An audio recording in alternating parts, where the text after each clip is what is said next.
हुए इस राज्य को इस शादी में आप मर्जी के अनुसार, फैमिली की मर्जी, हमारे सारे रिश्तेदारों की मर्जी, जब इस शादी को सारी फैमिली मर्जी से जब किया जाती है तब वो जोड़ा आशीर्वादित और शांति के साथ टिका रहता है। सब कहे आमीन। आमीन का मतलब है वैसा ही पूरा हो। ओके, परमेश्वर का शास्त्र इसलिए इस रीति से कहता है, शादी जो है वो इस दुनिया में अभी से नहीं, लेकिन ये सृष्टि को परमेश्वर ने बनाया तब से वो शादी का जो विधि है वो परमेश्वर की ओर से सम्मानित की गई है। शादी हो जाना बहुत आशीर्वाद का कारण होता है। शादी यदि शादी जो है, यदि माता पिता या परिवार यदि शादी में देर किया जाए तो इस दुनिया में शादी किसी से रोकी नहीं जाती है। शादी परमेश्वर की ओर से दी हुई आशीष है और बच्चे जब उनकी समय आती है उनके समय के अनुसार वो अपने जीवन साथी सहयोगी को ढूंढ लेते हैं। इसलिए माता पिता का फर्ज होता है कि उनके समय के अनुसार उनको शादी दिया जाए। यदि माता पिता भी उनके सहयोग में नहीं, दुनिया के अंदर हम इस रीति से माहौल को देखते हैं कि यदि उनके साथ सहयोग में कोई भी ना तैयार होए, यदि बच्चों को इस रीति से देखते हैं कि यदि शादी में उनको चाहे लड़की पसंद आ जाए चाहे लड़का पसंद आ जाए तो वो अपने हिसाब से उनका जीवन सहयोग साथी को चुनकर वो शादी रचाकर अपने हिसाब से जीने लग जाते। क्यों? क्योंकि शादी परमेश्वर ने मानव जाति को, मनुष्य को जब सृष्टि में रचा तो उनके स्वाभाविक जीवन, उनका चरित्र, उस स्वभाव उस रीति से ही बना दिया। इसलिए बच्चों की शादी समय पर किया जाना जरूरी है। तो शादी, कई बच्चे जो अपने भविष्य को लिए, अपनी पढ़ाई के लिए, अपने चरित्र के लिए, अपने भविष्य को देखते हैं तो उनके जीवन में यदि वो इंतजार करते हैं पढ़ाई के लिए तब वो अपने लिए अपना जीवन सहयोग अपने हिसाब से ढूंढते हैं। लेकिन कई बच्चे उस टाइम तक नहीं इंतजार कर पाते हैं। लेकिन माता पिता का, परिवार का फर्ज बनता है कि परिवार के लिए जोड़ देना जरूरी होता है। क्योंकि इस रीति से परमेश्वर ने मनुष्य को सृजा है। परमेश्वर मनुष्य को जब बनाए तो मनुष्य जो है,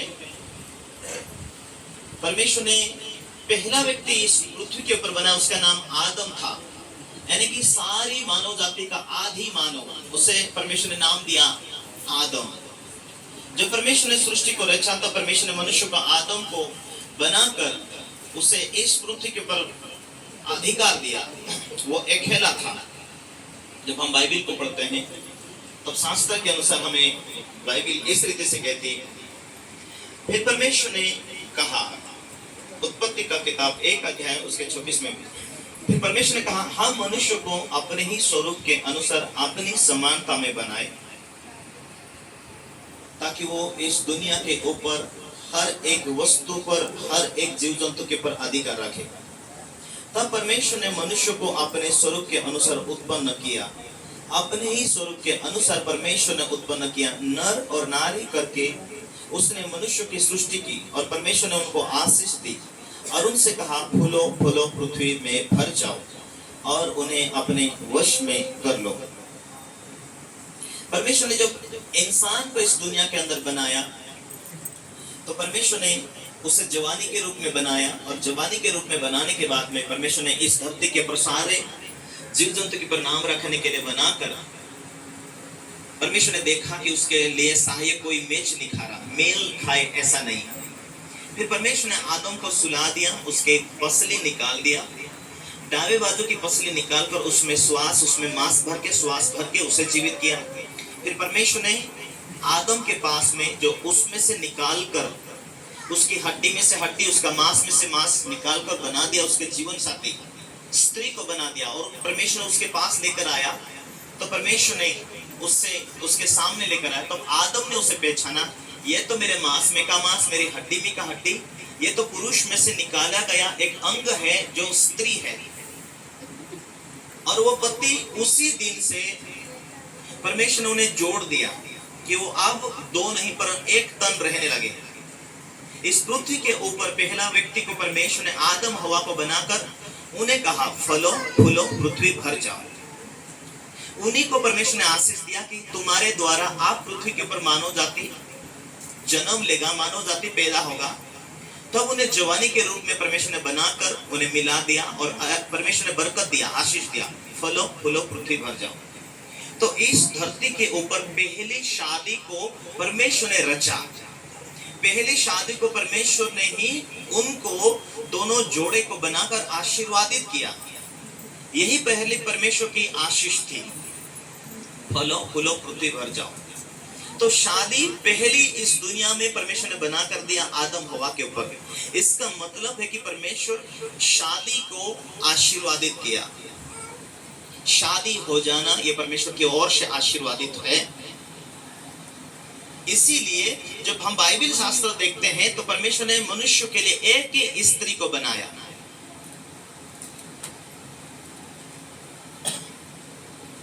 फिर परमेश्वर ने कहा, आदम को अकेला रहना अच्छा नहीं, मैं उसके लिए एक ऐसा सहायक बनाऊंगा जो उससे मेल खाए। ऐसा सहायक परमेश्वर ने बना दिया इंसान के लिए जो उससे मेल खा सके। परंतु आदम के लिए कोई ऐसा सहायक ना मिला उससे मेल खा सके। तब परमेश्वर ने आदम को भारी नींद में डाल दिया और जब वो सो गया तब उसने उसकी पसली निकालकर उसकी जगह मांस भर दिया। और यहोवा परमेश्वर ने उस पसली को आदम में से निकाली थी, स्त्री बना दिया, उसको आदम के पास ले गया। तब आदम ने कहा, अब यह मेरी हड्डी में की हड्डी, मेरा मांस में का मांस है, इसलिए उसका नाम नारी होगा, क्योंकि यह नर में से निकाली गई है। इस कारण पुरुष अपने माता पिता को छोड़कर अपनी पत्नी से मिला रहेगा और वे एक तन बने रहेंगे। परमेश्वर ने जो मनुष्य को बनाकर उससे जोड़ दिया, फिर परमेश्वर ने कहा, अब ये नर में से निकाली गई नारी है, इसका नाम नारी रहेगा। और यही पुरुष के लिए सर्वोत्तम सहायक होगी। बच्चों को, नाते पोते को कितना भी अच्छा हो, कितना भी प्यार से हो उसे रखो, संभालो, लेकिन जितना पति पत्नी एक आत्मा होकर जिंदगी जीते हैं उतना उनके साथ में कोई भी ऐसा सहायक नहीं जो पति अपनी पत्नी को दिल खोल के बात कर सके, जो पत्नी को अपना पति, यानी कि वो दोनों एक दूसरे के सहायक के रूप में परमेश्वर ने बनाया है। तो अपना दिल खोल के दोनों जितना वो करीब होकर बात करेंगे उतना इस दुनिया में कोई ऐसा मित्र नहीं है जैसा पति पत्नी के जैसा मित्र। परमेश्वर ने कहा, मैं मनुष्य को मेरे स्वरूप में बनाऊंगा। और परमेश्वर ने अपने शक्ल अपने स्वरूप में बनाने के बाद में परमेश्वर ने दोनों को रचा जवानी के रूप में। परमेश्वर ने कहा, मैं तेरे लिए ऐसा सहायक बनाऊंगा आदम जो तुझसे मेल खाए, मेल खाए। आज राजेश का, सीमा का शादी होने जा रहा है। पिछले दिनों में बातचीत किया। आज उन दोनों परिवार का इंतजार था कि शादी कब होने वाली है, शादी कब आएगी। पिछले टाइम में राजेश और उनका फैमिली भाई लोग और आए तो हमने शादी का तारीख तय किया, पक्का किया।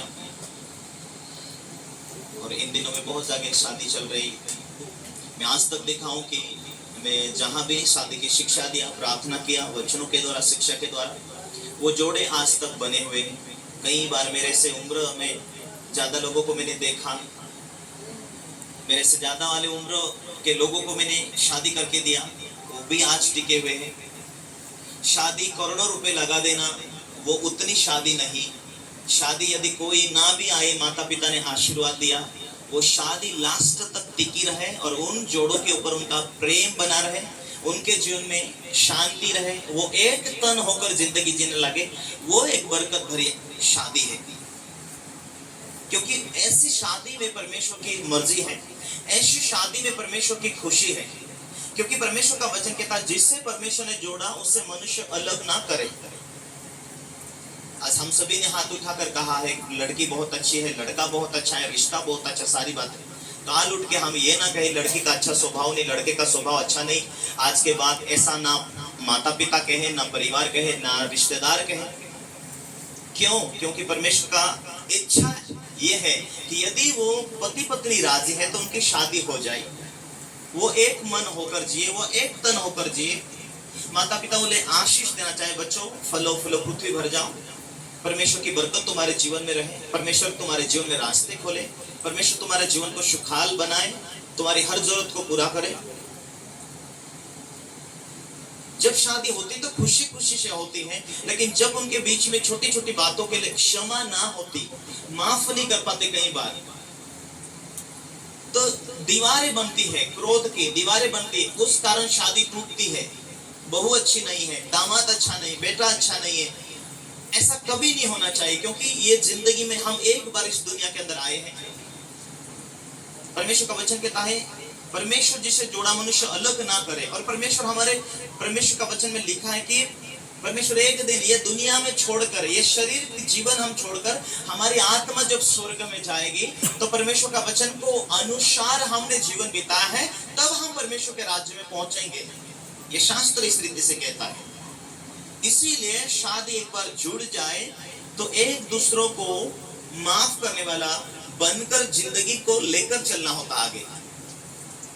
बाइबल इस रीति से कहते हैं, पति अपनी पत्नी को अपना देह के समान प्रेम करे, पत्नी को कमजोर पात्र करके उससे हैंडल करे। जितना पति माइंडेड होता है कई बार, उससे वो 100 गुना होता है, तो वो पत्नी जो होती है 95% उसमें से परमेश्वर ने थोड़ा कम बनाया उसे। क्यों? क्योंकि वो हड्डी जो थी वो सिर के ऊपर से नहीं निकाला परमेश्वर ने। जब परमेश्वर ने मनुष्य को बनाया, पुरुष को बनाया, तो अपने स्वरूप में बनाया।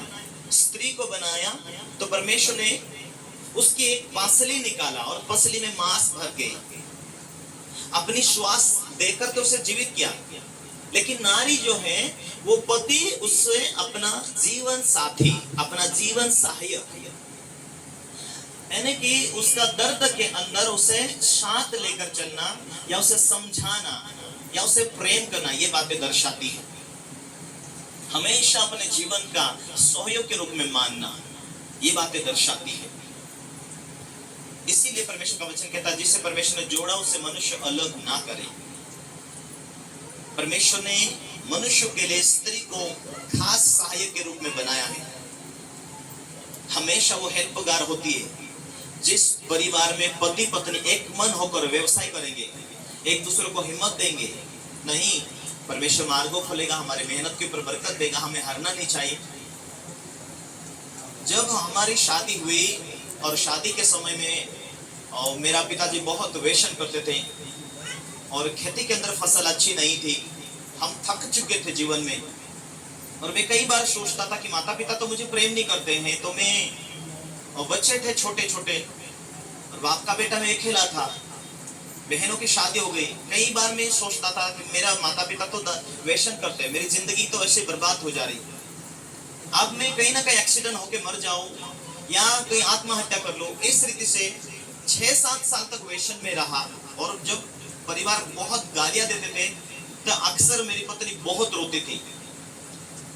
तो मैं सोचता था कि नहीं, एक ना एक दिन जीवन अच्छा होगा, हमें कहीं ना कहीं मार्ग ढूंढना चाहिए, धार्मिकता की बातों को लेकर वर्णन करना चाहिए, ध्यान देना चाहिए, पर जिंदगी में हारना नहीं चाहिए। यदि हम जीवन में हम हार चुके तो हमारा पिछले बैकग्राउंड पार्टी का क्या होगा, बच्चों का क्या होगा, भविष्य का क्या होगा, मैं चले जाऊंगा, मेरी पत्नी का क्या होगा। जीवन के अंदर जीतने के लिए जीवन के अंदर लड़त होती है विचारों के अंदर, कि व्यवसाय किस रीति से सक्सेस किया जाए, परिवार को किस रीति से लेकर चला जाए। जब इस जोड़ों में से एक ना एक व्यक्ति हार जाता है तो उनकी जिंदगी कितनी दुख भरी हो जाती है। इसलिए हमें सफलता की ओर, हमें धीरज की ओर, हमें विश्वास की ओर, हमें कोई ना कोई आत्मिक सहारा लेकर परमेश्वर की बातों के ऊपर ध्यान देने की आवश्यकता होती है।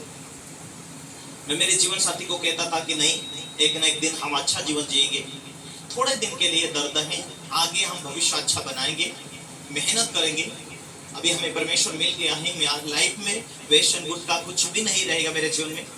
मैं जरूर आपसे मैं प्रेम करता हूँ, आपको जिंदगी में हारना नहीं, मेरे साथ सहायक के रूप में आप है, मुझे छोड़ना नहीं।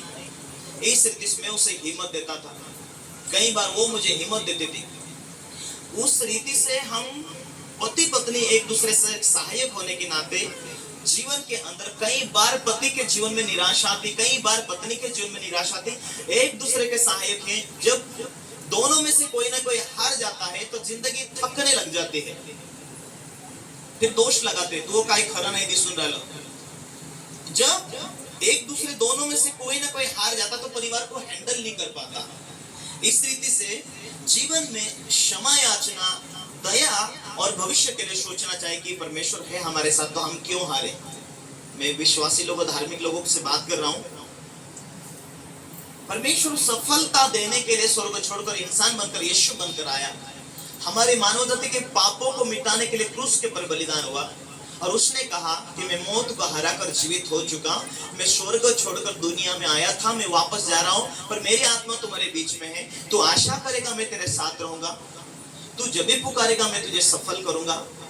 उसने एक वाचा बांधी है, जगत के अंत तक मैं तेरे साथ होऊंगा। इसलिए यदि आप विश्वास रखते हैं कि प्रभु हमारे इस